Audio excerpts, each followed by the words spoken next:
તમને સમય નથી ને મારો સમય નથી, પણ કોણે કીધું આપણા બે વચ્ચે પ્રણય નથી?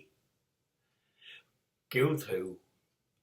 હું દિવસ જાય છે એમ મારી સ્થિતિ કરમાતી જાય છે, બદલાતી જાય છે. અને માટે ખરેખર જે માણસને, જે પાત્રને મારા જીવનમાં રસ હતો, એને હવે રસ નથી. એનો રસ ઓછો થઈ ગયો. બીજું કશું નથી કરતા હોશિયાર માણસો, શાણા માણસો. ધીરેકથી તમારી જિંદગીમાંથી ખસી જાય, તમને સમય આપવાનું બંધ કરી દે, તમને મળવાનું બંધ કરી દે, તમને જવાબ આપવાનું બંધ કરી દે, તમને સંપર્ક કરવાનું બંધ કરી દે. બસ ખરેખર આ કહેવાતો પ્રેમ બચ્યો છે.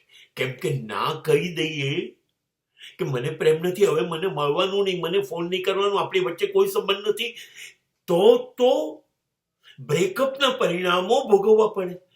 અને સામેનું પાત્ર કદાચ વેર લે, નુકસાન પહોંચાડે તો, એટલે કહેવાનું નહીં અને ધીરેથી ખસી જવાનું. એટલે પ્રેમ છે એવું લાગ્યા કરે, નથી એવું કહેવાનું નહીં. This is a modus operandi, new modus operandi. આ નવી સિસ્ટમ છે પ્રેમમાંથી ખસી જવાની.